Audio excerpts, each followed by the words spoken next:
Well, hey guys, this week's going to be fun. We're going to be talking about Mark Zuckerberg's 10 rules when they started Facebook. Welcome to Conversations. This is a space for us. We're going to have a conversation. I believe, especially in the Christian space, in the church space, even the leadership space.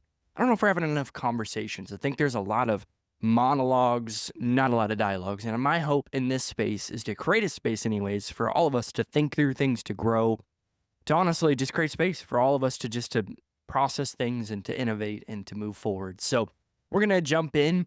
I saw this online and I thought it was interesting, and I just wanted to process it out loud with you guys. These are 10 really rules or mandates that Mark Zuckerberg put in place for all of the people in their early days. The first 25 people, I believe, that he hired. These were their standards, these were their rules, these were their thought processes, and even Mark's space. And I believe that they apply to your context, regardless if you're in the church, regardless if you're a pastor, leader.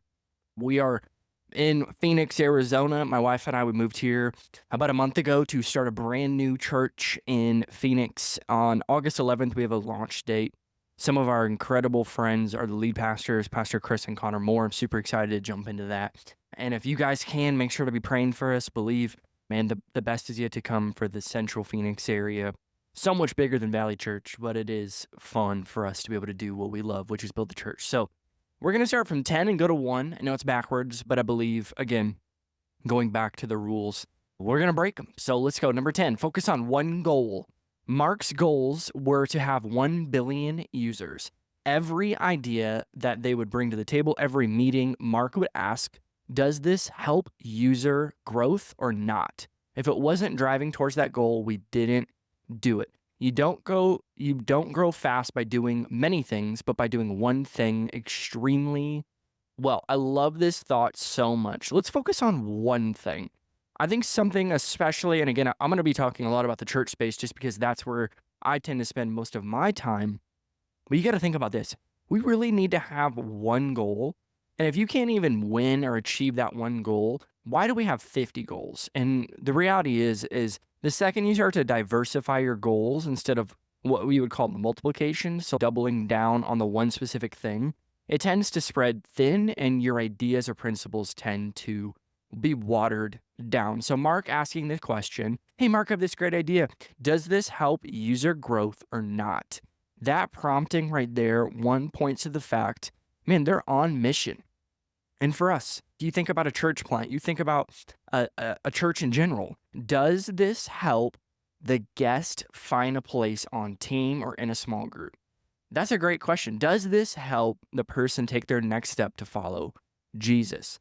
And again, your goals could be different than my goals. I'm not saying which goal is right, but what I do love is that Mark and their team focused on one goal, stayed on mission, and had clear picture of what that goal is. It's a numerical goal. It's not a hyper spiritual feeling. It's a goal. It's a number, in which points to the fact, even for me, I'm in the church space, been a pastor for a long time. Numbers are great. We count people because people count. Every number has a name. Every name has a story. Every person has a soul. So we count people. We have goals. We want to reach X amount of people. We want to have X amount of baptisms based on our attendance. We want to have X amount of team members based on our weekly average attendance. Those things are important. You need to have metrics and you need to have goals. My recommendation, going along with Mark's here, have one bigger, ambitious goal. I say this multiple weeks in a row, but it's a bag. It's a big, ambitious goal. Those things are super helpful. They're big, which means that it takes multiple people to build. It's not just you. It's not built off of you. So number 9, move fast. At Facebook, it was normal to work 12 hours a day. We were consistently pushing out new features and letting our users give feedback. As a startup, our biggest advantage against giant companies is speed. You got to be able to pivot. If you want to actually win, I'm not saying you need to work 12 hours a day. I personally don't agree with that. This is just how they got to where they are today. So you can see where somebody has gotten based on what they did at the beginning. So what they're saying is they were willing to take feedback from their users and change and create space for them almost instantaneously. So your ability to take feedback, what this is saying, your ability to take feedback and apply it and change not change your beliefs, obviously, for the church. You're not going to change your truths. You're not going to like that type of stuff, but more aligns the practical side of things, even the business side, features, services, all that stuff. You're taking feedback and you're applying it. You're taking feedback, you're applying it. And what's a funny example is you think about this on a church Sunday morning context. If 2 people out of the 2,000 are complaining about the sound, it's probably not a tentative feedback that you want to apply. But if 98% of people, there's only 2 people who are like this sound, that's when it's time to actually take it and apply and change. So your ability to quickly change, to quickly pivot on the strategy or the method, not the mission, will drastically determine whether you will be successful or not. Because there are giants. There are people who have bigger budgets than you. There are people who have bigger influence than you. And for you guys to be able to do something with success looks like you being able to take critical feedback from your users, from your people, from your target audience, and pivot. Number 8, only hire A players. This might offend some people, but it is an absolute belief system here. We need to hire the best. We need to bring on the best. Mark would only hire people he would be happy to work for. Even our customer support team was filled with Harvard PhDs. Facebook employees have gone on to start Asana, OpenAI, and on plenty other platforms. A startup depends on great people much more than a big company. We said this all the time. There's so many books on this. But again, it's not necessarily where we're going. It's about who we're going on a journey with. Who matters way more than what. But when your what is defined, like I said, we have one goal. It does matter who is on the bus. It does matter who you put in leadership. It does matter who you put titles on. Because you always want to give titles after they're already living in the position. Because positional leadership always reflects a title, but a pinnacle leader, somebody who builds other leaders, because the goal of being a leader, by the way, it's not to acquire followers. The goal of a leader is to build more leaders, to reproduce what you were doing and help people get to their calling and their purpose and increase their potential anyways. So Mark would only hire people he would be happy to work for. For you, in your context, only put people in leadership who you would want to follow. And again, that doesn't mean that they have to be perfect. That doesn't mean that they have to have everything figured out. I'm so anti that. What I'm saying, and I guess what Mark is saying here, is we got to have the best people. And again, we don't find good leaders. We build good leaders, which means we got to be insanely good at building leaders. We got to be insanely good at helping people see what we see, understand how we think, and get them to the point of making a decision. So if you want to have a great successful startup, a great successful team, a great successful church, whatever, you got to be able to innovate. You got to be able to bring in the right people who are excellent. And again, there's a difference between building volunteers, servant leaders, staff, pastors. All that stuff is different. Now, what I'm saying is you got to be able to point out the people who have the biggest immediate leadership and be able to help them grow, but also the people that you see the future potential in. Man, they're not right where I want them to be today, but man, I know the investment that we could put inside of them. And man, in 5 years, that person is going to be an A+ leader. That is where we need to live. And again, don't hire F leaders. Don't hire D leaders. And again, most of those people, by the way, can fake it for probably 2 months. I'd give them 2 months, and then all of a sudden they tell them themselves, because everything is about them. Everything is about their ambitions, their goals, not our team's goals, not our mission. So only hire A players. Number 7, treat your employees well. Facebook did a lot of things that are the norm now. Free lunches, free dry cleaning, paid for our apartments, paid for our parking tickets. Treating your employees well improves work and boosts morale. It doesn't have to be money. People just want to be acknowledged. The 2 main feelings that people want to have in your organization is they want to feel known and they want to feel needed. So the people in your organization want to feel known. So when they walk in the building, they walk in the church, do they feel seen? Does their leader actually make a point to say hi to them, to ask them great questions, to listen to them more than they talk to them? And do they want to feel needed? Do I actually make an impact in this organization? You being specifically intentional about making sure they know, hey, you're making a difference here. Seriously, without you, this organization would not be where it is. We're so thankful for you. The two main phrases that you apply today would drastically impact the longevity of the people that are leading in your organization is I notice you matter. So I notice blank.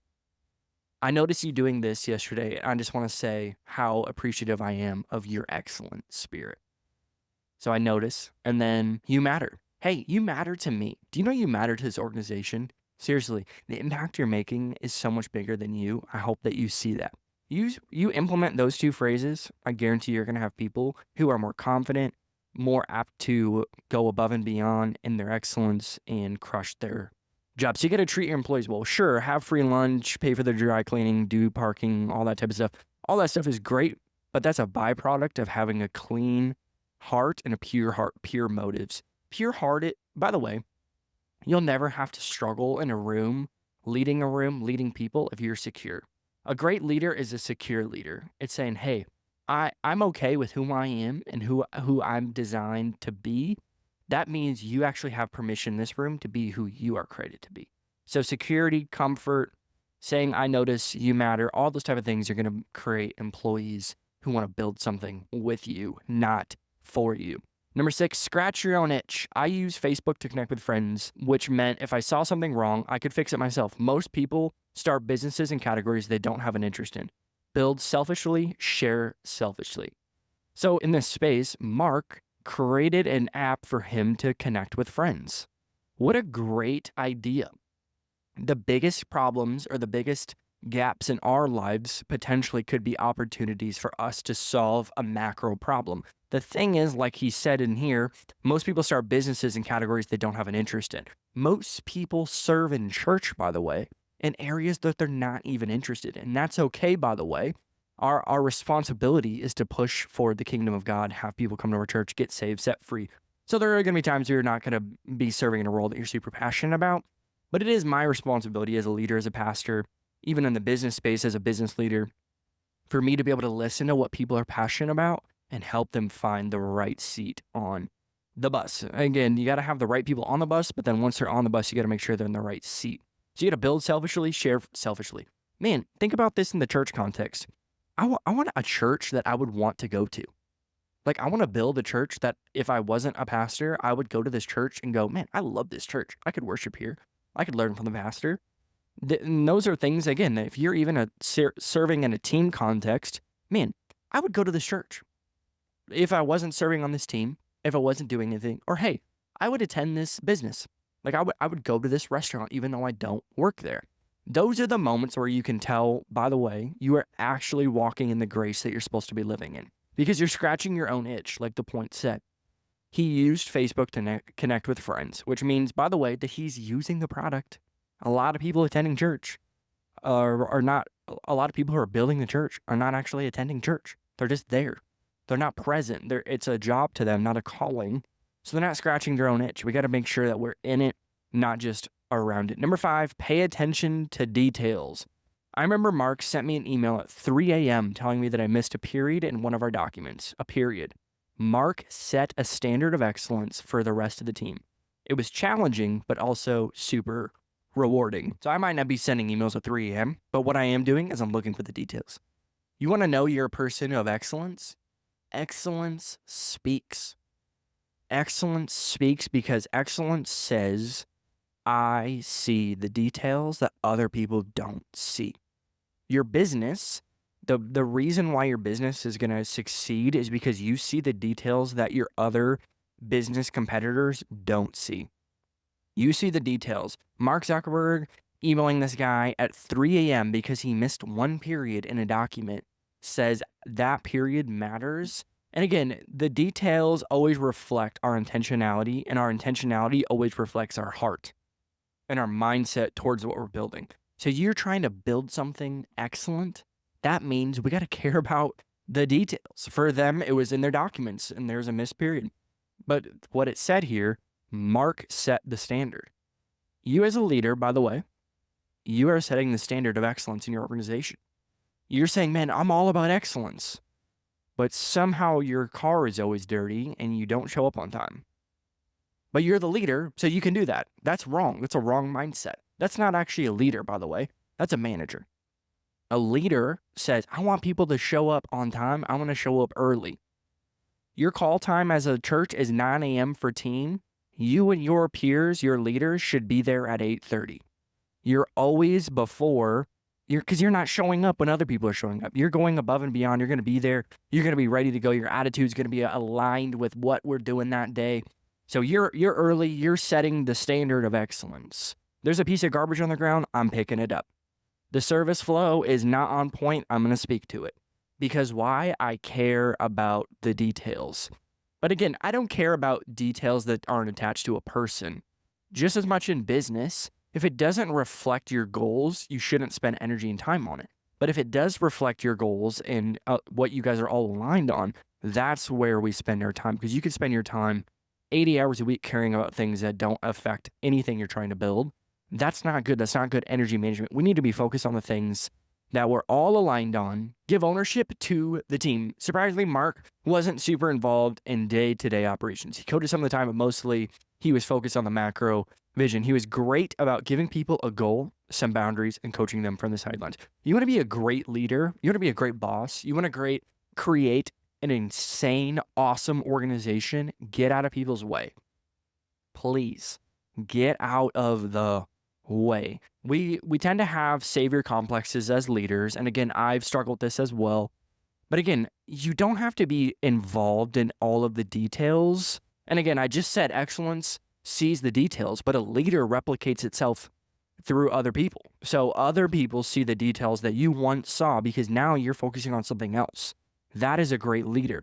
Mark wasn't super involved in day-to-day operations, which means somebody else was, which means he gave the freedom for them to make decisions, be the leader, and help attain the goal they're jumping forward. So he said he coded some of the time, mostly focused on macro vision. Mark knew exactly what he needed to do to build Facebook, and he knew what other people needed to do, and they all had clarity on it. So what he did, which church leader, this is a great example for you. He was great about giving people a goal, setting boundaries, and then coaching from the sidelines. Hey, I want you to do this project. Here's a couple ideas. Here's our budget. Please run with it. And then when something happens, once they ask a question, then you can go, hey, yeah, that's a great thought. Let's talk more about that on our one-on-one. So you're setting a goal, setting boundaries, and then you're coaching. That sounds to me like a great leader and a great organization who's going to build something of success. Number 3, people, not users. Mark would yell at us if we said users. They're human beings, he told us. On the other side of that username or email address is a fellow human. It's a great conversation to have in the church. Stop calling them visitors. Call them guests, especially in your city. Start calling them people. Man, these are not projects. These are not like 4-step things that we can just manufacture operationally into something else. They're human beings. At the core of everything we do, especially in the church, we're all, at the end of the day, human beings. Our belief system tends to be, obviously, that we're all created in the image of God, and we all know that the people in our world and the people in our cities were created by God for a specific reason. And it's our responsibility to help them know how loved they are, their opportunity to give their life to Jesus, and also their opportunity to make a difference in their own environment, their own city, their own workspace. And for us, we need to apply this principle of stop thinking about people just as guests, stop thinking of people just as attendees or users in this context. They're human beings. And if you can bring humanity in your conversations and bring humanity in your staff meetings, what you'll tend up doing is making decisions that actually will make a difference in people in your city's lives. Because what I've seen anyway is a pattern in specific pastors, they actually remove themselves from the very thing that they're called to, which is people in their city. You don't want to ever remove yourself from your city. I think it's super imperative for you as a pastor, as a leader, to be integrated into your neighborhood, integrated into your city, not as Superman, not as the savior, but again, as a human being. Because we're all the same playing field. I might have a title that you don't. That does not mean that I'm better than you. That does not mean that I'm higher than you, or God looks at me like he loves me more than you. That's a lie. God loves us all as if there's only one of us. So for us, man, I just want you to know how loved you are, how seen you are, and I'm just a human being. And for us, I know I've had so many conversations with people and they think of me as this hierarchy. And again, I love it. I love the respect. I love that people respect people in a place of authority. Yes, for sure. But there is another side of it where I'm like, hey, I'm just Josh. Like, my wife and I, we love Chipotle. We love going to baseball games. We love going to concerts, watch movies. We're still human beings at the end of the day. Yes, we believe we are held to a higher standard by God. But the reality is God is looking at us going, yeah, but that's my son before it's a leader in a church. And if we ever replace that first identity of, man, I'm a follower of Jesus, I'm a son of the Most High, if anything else gets replaced from that, that means it's an idol. A title, a position, a place of authority. And again, we can use authority as a weapon. It should not be, it should actually create more freedom for you to live in the place that you are supposed to be. So let's bring humanity back into the church. Let's bring humanity back into the small group. Because we can't treat people like projects. They absolutely are not. Number 2, hire fast, fire faster. My boss was fired the day I started. My next boss was fired a month later. I got fired in 9 months. Mark was intense about keeping A players only. So he's offering the solution. We run paid trials with potential teammates before running them on, bring them on full time. This is a great conversation to be had in the church because I think a lot of churches don't fire at all. And again, this is very aggressive. And again, you can't just instantly take this observation and apply it to the church. I don't think that works. But for us, man, we got to be willing to have the conversations of you're not hitting the standard that I asked you to do. The first problem is most churches, most leaders don't even have standards. They don't even have requirements. They just say, hey, build this, and then hopefully our attendance grows. Attendance should not be your main metric of growth or even health because anybody can gather people. It's one thing to gather people. It's another thing to see people actually take the cycle of growth. That's saying, hey, just because you stayed here does not mean a year later you'll be there. So how many leaders are you developing? How many people are joining small groups? How many people are signing up to serve week over week? How many daily active users are on our product? Like the things that we actually want to keep track of, those are the things we need to hold people to a standard. And not everyone has the same metrics. Not everyone has the same goals. Understand that. But what I do understand is that the church needs to do a better job of holding people accountable to what they signed up for. Hey, I actually, you signed up for this position for you to actually take it and own it. I feel like I'm leading your team and I don't want to. I'm sending more messages in Slack than you are. Why is that? And those are great conversations to be had. And again, some people, you might be going through something. I'm not saying, my personal conviction is I think firing is a byproduct of not meeting the expectations for sure, but also not the standard. And also you firing somebody is a reflection of them not hitting the standard, or even maybe the bar is too high for them. Maybe they aren't passionate about it. They don't have the same vision. That's why this is a great solution. Run a trial. Hey, I want you to work for us for 90 days, live in this space, give me feedback on how I'm leading and what you believe you'll do differently, and watch them. Don't watch them like a hawk, obviously, but make sure to be specifically dialed in to, hey, in the next 90 days, I'd love for you to own this project. Let's see how you do.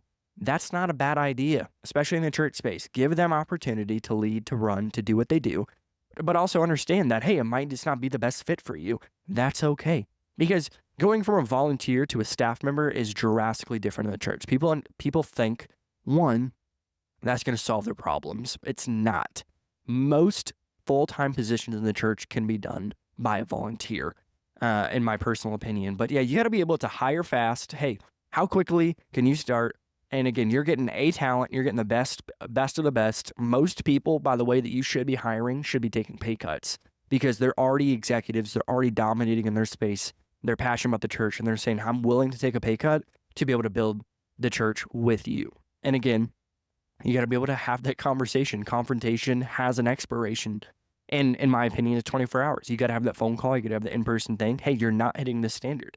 Hey, your attitude is bad. Let's figure this out. Hey, I do not love that passive aggressiveness. Let's talk about it. You being able to do that, I guarantee you, one will build such a healthy environment in your organization because they trust you to make a decision. Most leaders don't make decisions, so the people that are under them don't trust them to actually do what they said they would do. Last one here, which is my favorite, have a big vision. We were all in our 20s when Mark was offered $1 billion to sell Facebook. When he said no, he sent a message to all of us in the world. His goal was to connect the entire world. That inspired us. So for us, his goal wasn't to make $1 billion or $2 billion. His goal was to connect the entire world. And that is a very big vision. But for us, what if we stop trying to reach the world? What if we just try to reach our world? What if we stop trying to reach the whole city? What if we just try to reach our neighborhood? And what I'm trying to say is have a big vision, but understand how to make it small. A great leader knows how to make a massive vision look small because it's practical and attainable. So week over week, you know where you're hitting the big goals. And big vision is imperative. Without vision, people will perish. Without a big vision, you will not be able to hold quality great leaders. What you'll have is a mediocre vision. You'll have people who follow you because they know that you're the one who's going to be able to attain it. A very, very massive vision is probably going to take more people than just you, which can tend to cause insecurity in people who don't know how to build and lead actual quality leaders. If you know how to lead quality leaders, you know how to lead excellent leaders, A-list leaders like we just talked about, you gotta have a big vision because you gotta have enough room for them to have the vision and grow like they want to go. So for me, first conversation I'm having with anyone who is within my ecosystem, I'm saying, hey, what's your vision? What do you want to do? And they could be the craziest thing I've ever heard, and that's okay because there's space for you. There's space for you at the table. And some people need to know that verbally, but most people, like myself, are going to make space. And if you can't hold that, that's okay. I'm just going to find a place that actually will.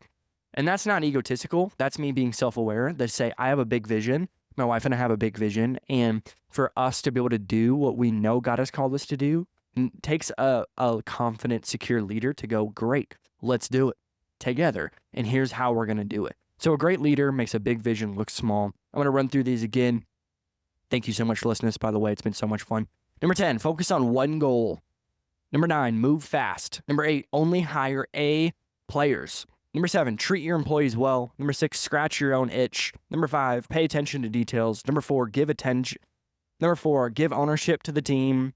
Number 3, people, not users. Number 2, hire fast, fire faster. And number 1, have a big vision. Thank you guys so much for listening to this week's episode. I believe Mark Zuckerberg isn't the smartest person in the world, but there's definitely things that we can learn from this. I personally have learned a lot, even just vocalizing this, reading through this together. Again, I'm going to put a bunch of links in below for you guys to look at any resources that I have available for you. This has been fun. We're almost at 100 episodes, which is so cool. I believe each and every one of you has an insane purpose that if we continue to get a little bit better every single week, every single day, somehow, some way, God's going to make it all beautiful in its time. Thank you again. We'll see you next week.